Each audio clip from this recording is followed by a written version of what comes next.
Today, I am excited to introduce and welcome James Abbey from Texas A&M University. He is going to talk about how he is able to excite and relate student motivation to gaming. Today, he's going to walk you through how he motivates students at Texas A&M and how he uses practice operations in a large classroom setting. And with that said, I am going to have him share his screen. Welcome, James. Right? We say that here. You get used to it after about 5 years. All right, hold on. Let me stop sharing. And I'm going to give you controls. I feel powerful.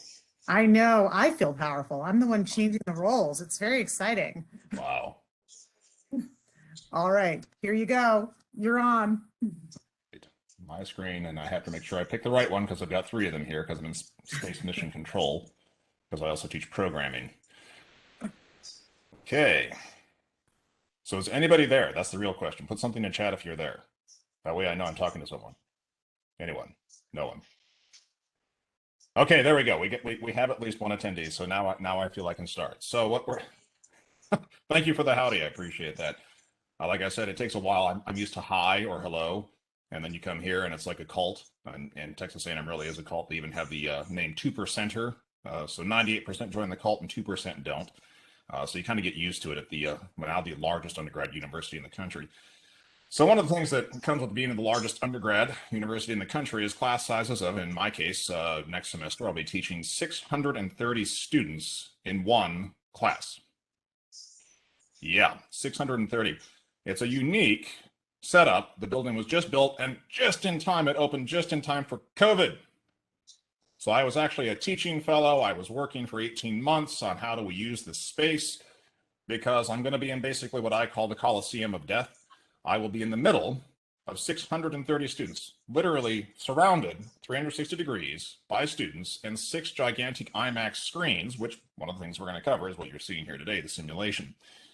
Now, the simulation is kind of funny. I actually have student comments that said, I laughed at him when he said I would actually enjoy this, but then I did.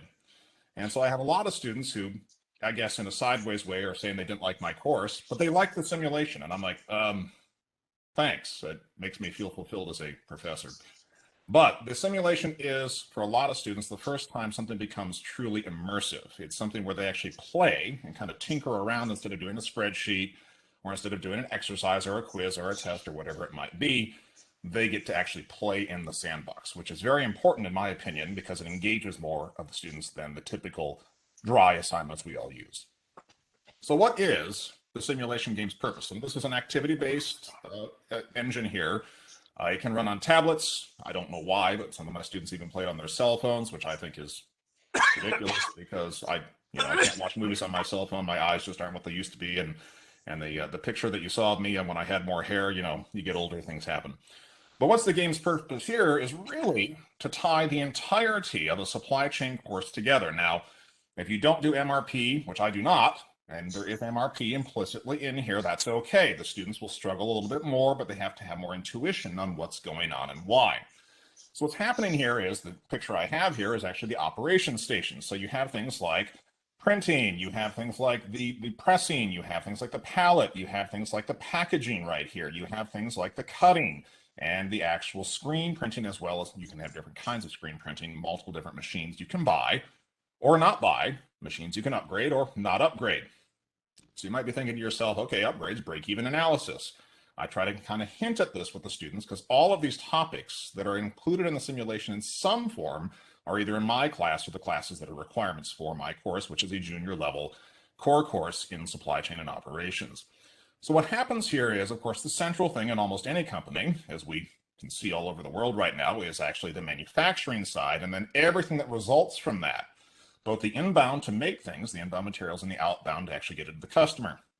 Anybody watching the news lately knows that the outbound getting to the customer is problematic. Demand has gone 400%, while supply is only up 50% from 1 year ago, and of course that leads to bottlenecks.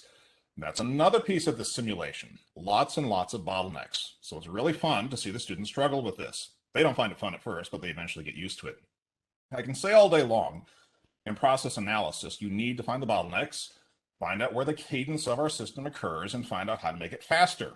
They go, okay, I got it. I can do that on a test. But when they actually get into the simulation, and there's so many moving parts, human resources, production, inbound materials, outbound logistics, all of these things intermingle. And suddenly, for most of them, a light bulb goes off in their head. They realize, oh, business actually requires that everything works together. You can't have one piece doing a great job and everything else breaking down. In a lot of cases, this is kind of a revelation to the students. No matter how much I say it, when they experience it, it's a different thing. So the students have to evaluate contracts, customer specifications for quality, timing, etc. This leads to you having to decide human resources, sourcing, receiving, production, logistics. All of it has to be done in a unified process. If you actually want to grow your business, you have to, as you see at the top of the screen here, you have to get a reputation score. That reputation score opens up more lucrative contracts, higher end things that you can sell and make more money. As the business grows, however, of course, as with any real business, your cost structure is going to become a real issue. Too much labor will destroy your net worth. Not enough labor will, again, destroy your net worth based on having too much expense or not enough labor to get past the bottleneck that labor always represents in business, as again, we're seeing all over the world right now, which is a great way to motivate the simulation as well. Now, customer satisfaction, again, the reputation score and getting things on time, the right quality, etc., plays a big role in who's going to buy from you, how much they're going to buy, and the kind of contracts you get. So in other words, profitability is an amalgamation, what we call here net worth, is an amalgamation of all the pieces that actually lead to real business, which is why I really got engaged in this simulation multiple years ago, because it's the first time I ever saw something, which is really nice because the students don't have to pay extra money for it. It just comes with the textbook, which was actually another defining trait for me. Going out and having a $75 extra charge, $100 extra charge. A lot of the undergrads here, not really big fans of that. Probably not a big fan at most schools. So it's another nice facet here that this is integrated in to the core material that I naturally cover from the textbook, and it's just part of purchasing that virtual textbook, which most students now actually appreciate. Very few students, I found out, get physical textbooks anymore. They actually like the virtual textbook better, and there is a reason for that. They can search keywords during online open book exams without having to know where the content actually sits in the textbook. They can actually just search a keyword, immediately find the answer. Definitely led to higher grades with my open book textbook exams, but nonetheless, I still like them to learn, and that's a demonstration of sort of quasi-learning. Now, with the simulation, there is no search engine index. There is no easy fix. There is no easy solution. You have to put the pieces together for yourself, which is why I like to think of it as a capstone for my course. So we have here, again, we have production, but we also have marketing, client management, forecasting, bidding for contracts. All leads to reputational effects. Procurement of the raw material.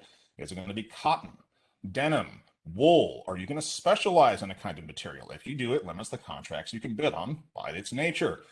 Are we going to do statistical quality control? That can be both inbound and outbound. So the inbound, do we check the materials before we use them?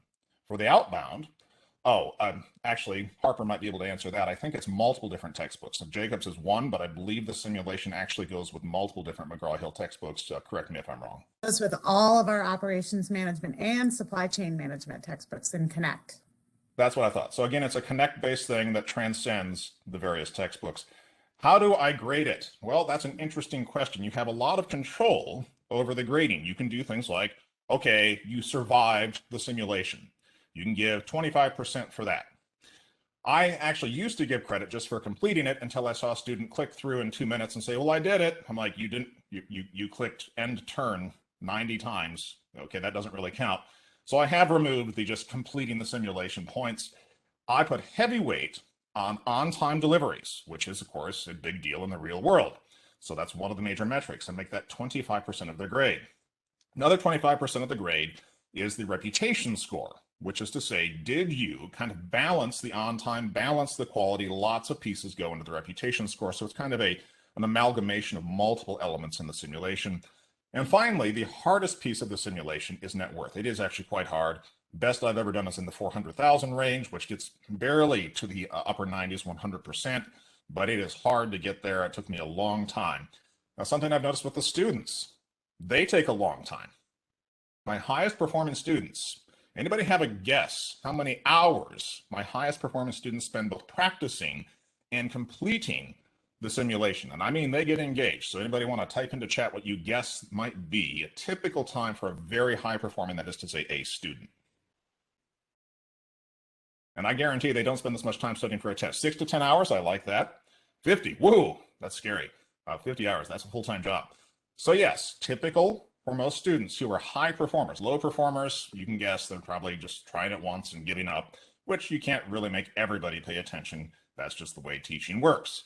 But with the ones who are actually paying attention and engaging, usually about 10 to up to 20 hours spent practicing and completing the strategies they adapt. Not everybody uses all the tools. Not everybody integrates everything. You cannot specialize completely in one idea or one area. You do have to have the linkages, but you can kind of get through sufficiently. You can get a B sufficiently if you kind of have the cogs working together. To get an A, you really have to balance everything to at least some degree. And that's where the students who master this are spending at least 10 hours, normally up to 20. So that's what I mean again by a capstone. If my students are telling me accurately when they study for an exam, they spend 3 or 4 hours and hope for the best. When they do this, that engagement level increases and they actually start to spend real time trying to figure out how all these pieces work together, which again, as a professor, is somewhat fulfilling, even if my students say it's the only thing they liked in my course, which again is a sideways way of saying they didn't like anything else, which is wonderful.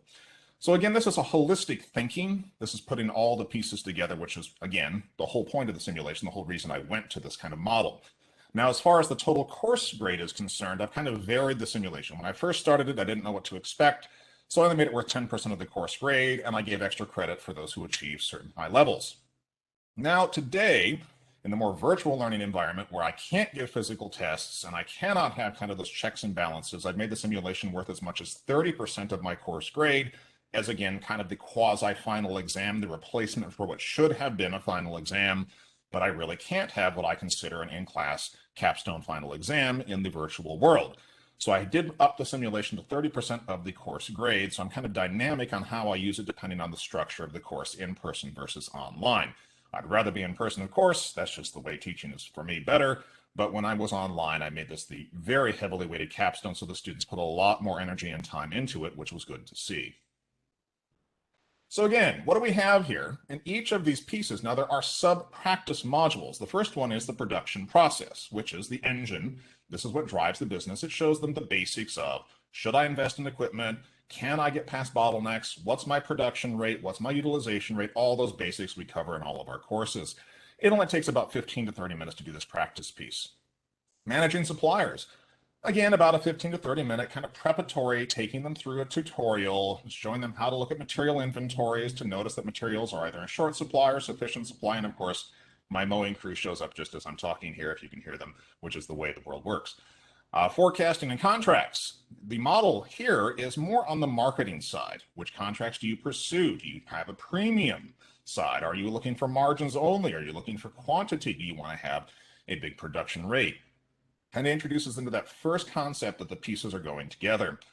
Human resources and capacity planning is actually a big one, and a lot of students struggle with this because this is your cost center. Again, labor in the simulation, materials of course have cost too, but labor in the simulation is very costly on a relative basis, and having too much labor or not training labor or not moving labor around to the special spots where they need to be, that is to say inbound, outbound, marketing, whatever it might be, is a big challenge for the students. Finally, there's the actual simulation itself, which puts everything together, and that is maximizing net worth. It is just a boundless, however much you can possibly get. Players have complete control over everything in the entire firm. Practice is over at this point. Now, I allow the students to do a 50-round version here before they actually get the graded simulation, just so they can put all the pieces together. If they have a strategy, they want to make sure it actually works when all the cogs are working together.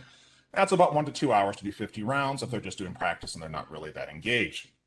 When I go into the competitive or the graded simulation, 96 turns, this is usually for high performers 4 to 7 hours, maybe even 8. Although I'll tell you, if they're doing 8 straight hours, I'd be surprised. I have a feeling they're stepping away from their computer, playing a video game, eating something. I don't know what they're doing, but the simulation is not timed in the sense that it does not cut them off unless, of course, there's a due date. It's another nice thing about the simulation. I think a different strategy going forward, which is also a nice facet of the simulation. So as I said, this is within the application-based activities, which is next to the question bank. So you just do the add assignment, application-based activity. And here are the different things you can do that I just outlined. The practice modules, which are really 1 through 4. The new branch is a challenge to get to 50,000 net worth. I do not use this because some students really do struggle to get to 50,000, which is not that high a level, but they do struggle. My practice capstone is the 50-round version, which is module 6 here. My graded version is the 96-round one that really allows them to show a steady state result. Their strategy is truly stable. When they go past that 50-round mark, usually 60 to 70 rounds, you get that steady state, true stability in the inbound, the flow, and the outbound, which a lot of students really appreciate, having that extra number of rounds. Now, what do I also like about it? I kind of hinted at this. There are numerous control points that the students can kind of zero in on. Now, they're supposed to kind of put everything together holistically, but some students are drawn in by different pieces and then eventually drawn in more holistically. Marketing students enjoy looking at the forecasting, the style of items. What do I want to create that's actually going to be interesting for my customer base? Of course, the customer base is, just a virtual customer base, but they like this. Finance and accounting students. Up here in this top corner here, you've got your accountants, those very wonderful personality people who, well, normally they're OCD, and that's okay. And they really love to stare at the financial reports that are automatically created period by period. Every time you make decisions, it brings that out. Now again, I teach a general course. It's required of all students, so only about 15% of my students are supply chain. The rest of them are not, which is a real issue in getting them engaged. This is why I like, as somebody commented, this is why I like the simulation, because it puts all these pieces together, allows the students to kind of engage with their comfort zone and then expand from there. Supply chain and operations students, you might guess, are like, oh boy, logistics, oh boy, procurement, because they have 2 different procurement courses here, so they're really engaged in procurement. They like manufacturing, they're searching for those bottlenecks, doing what, well, supply chain students and operations students usually do. Information system students, which is actually also housed within my department, we are info. Information system students are normally trying to program big spreadsheets to do everything in an automated fashion, which is kind of fun to see because these information system students, from my experience, spend a lot of time on the practice and less time on the actual execution because they've already automated their strategy into an information system. So human resources is hiring, firing, and employee costs. So we see here, I've just clicked on wonderful Chip Stafford here. His salary is $420. Chip looks pretty good. He's moderately skilled at receiving and shipping. He's moderately skilled at machine operations, and he's pretty good at client relations. So early on, he might buff up our ability to get a reputation score, but maybe we move him somewhere else later. Is $420 a lot of money? As it turns out, and you'll see this if you play the simulation for yourself, that's about an average kind of salary. Do you want to pay that much for everybody? Maybe, maybe not. Do you want to pay $900 for someone? No, you do not. That is a guarantee, and the students have to figure this out for themselves. If you want to grab Chip, all you have to do is say hire, and all of a sudden, the next period, Chip will be working away wherever you assign him to be, which is, again, receiving, shipping the inbound, machine operations, client relations, and the receiving being inbound and shipping being outbound, so you can put him on either side of your production machine operations. Now, training, as I mentioned, is possible, but it is not necessarily wise, and the students have to figure this out for themselves. It's oftentimes better, as you can see here with these stars, it's oftentimes better, and the students need to come to this intuition, to hire the right person first, not actually train them later, because training takes them out of the simulation temporarily to go offsite and get trained. Now, highly variable employee costs, highly variable bids, highly variable contracts. There's a lot of variance in the simulation, which is also wonderful realism. Wide variety of clients, enormous variety of clients, actually. All kinds of different products. So we have things like long socks, short socks, cotton socks, wool socks, denim jeans, low-rise denim jeans, high-rise denim jeans. We have denim shirts. We have silk ties, silk boxers. We have sweatpants. We have cardigans. All kinds of things can be done. So again, this is where the marketing students get excited. Your first one is making 300 white socks. What an exciting product to make, I know. That is your default contract that you start the simulation with.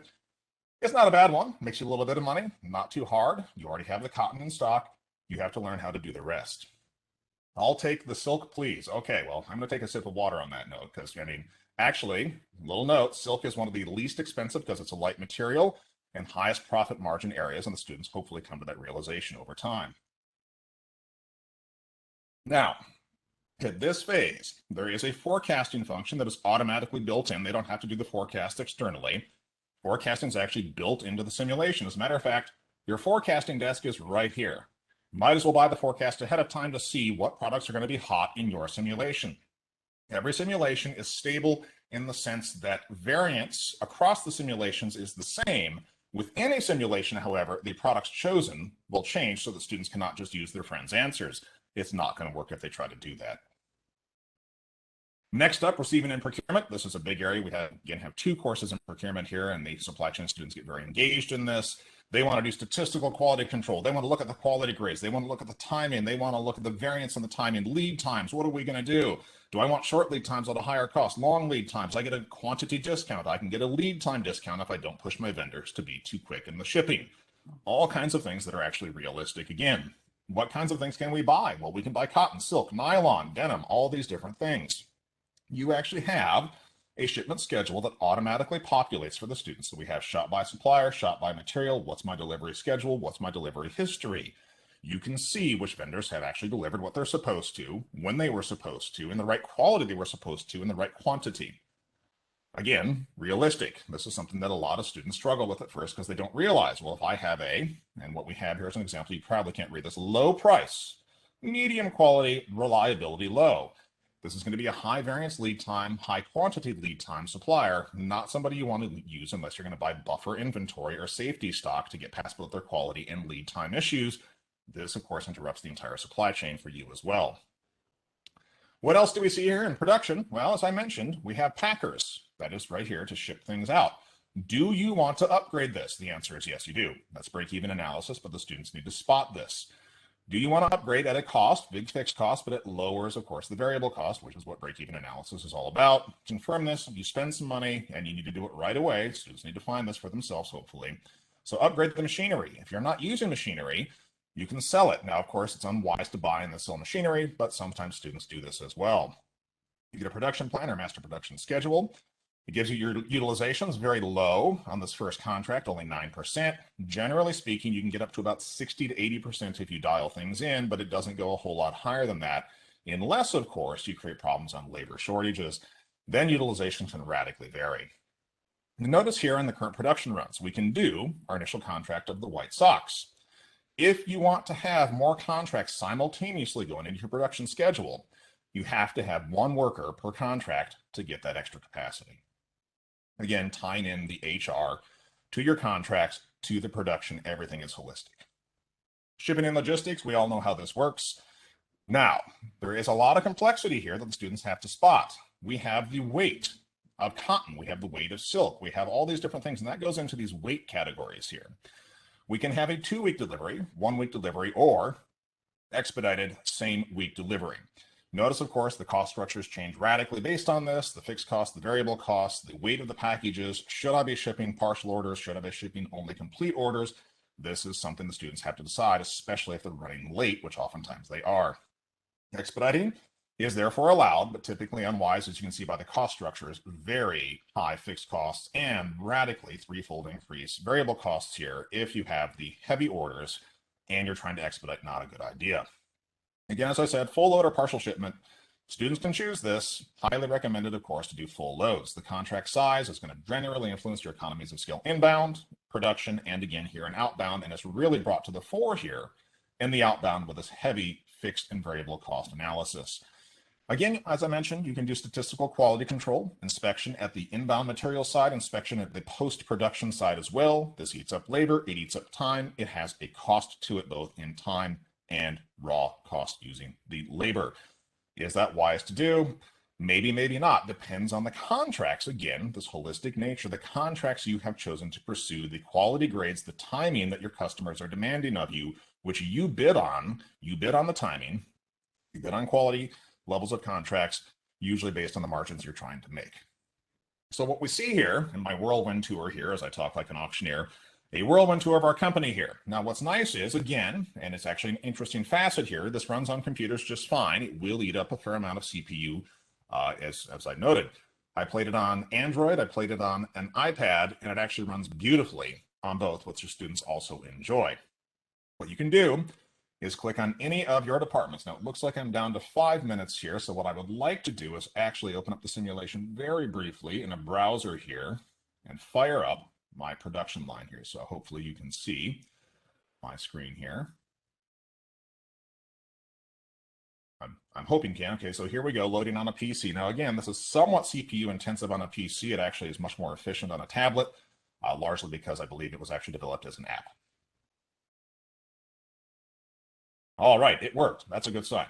So here's Amanda. She's going to give tutorials. You can turn those on or off for the students. Of course, when they're doing the practice, you want to leave the tutorials on. That's the entire point.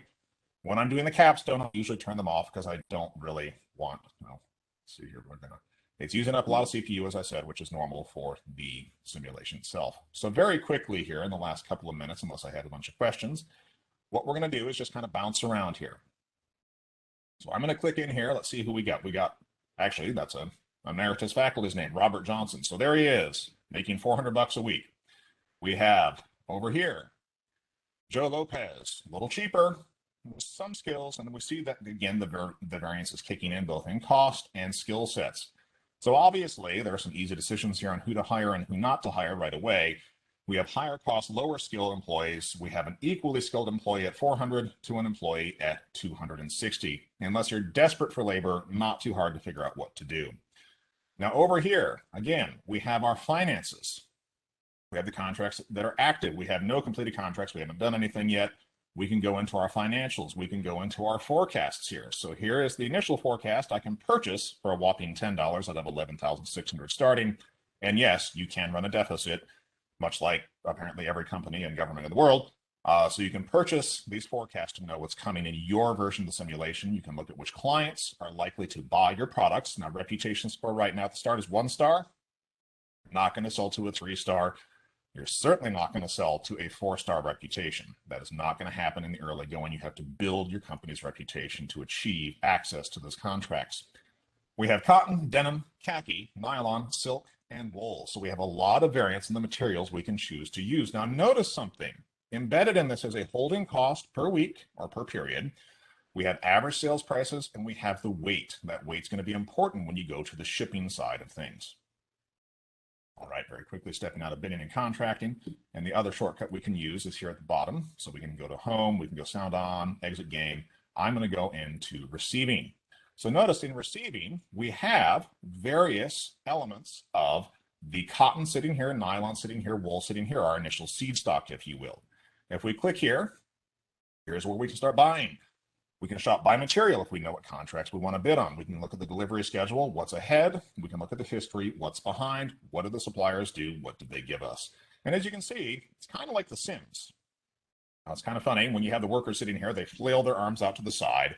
It looks kind of corny, it looks kind of silly, but versus a spreadsheet-based simulation where it's just a bunch of numbers facing the student, this is a lot more engaging. It's a lot more fun. It's, again, more like a very rudimentary, I guess, 2000s, probably before some of them were born, kind of video game, but it has the engine in the background that's educational, which is what we are after.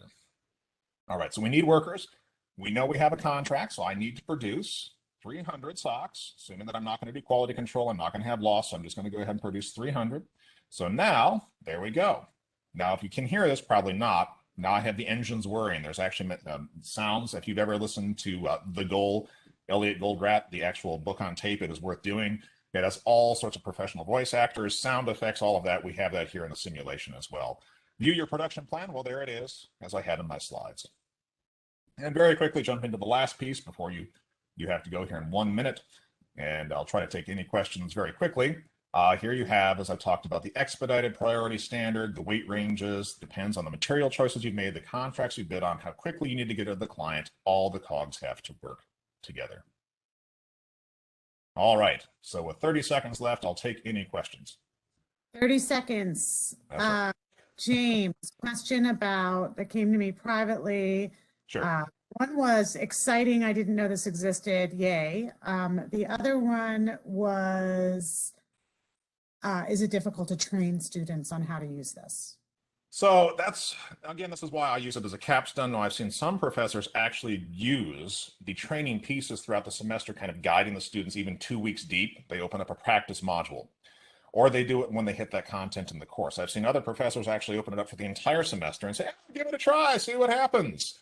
And they're not grading it, but they might give some extra credit for giving it a shot. And it kind of scares the students early on going, I need to actually pay attention in this class. I have no idea why I'm so terrible at this.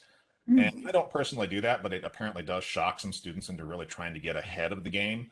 Other students, of course, procrastinators wait until the last minute, and of course, we all have those. So how I engage it is I do a 2-week period.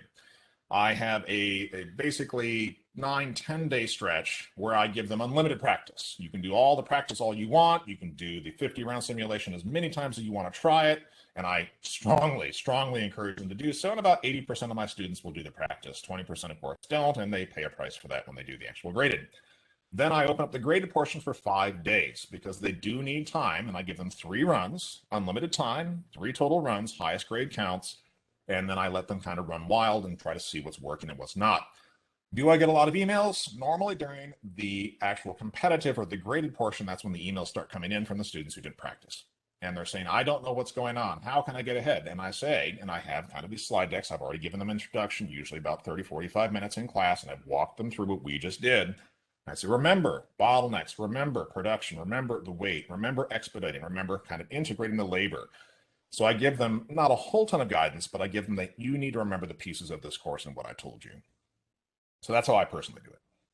Fantastic. And I think that sort of answered at which stage, when in the course do you find it appropriate to give this simulation? So you sort of answered both questions with that answer, I think. I do it at the end, but again, I've seen some integrated throughout the entire course, normally not the whole simulation, the practice modules, but then at the end of the course, they put it in.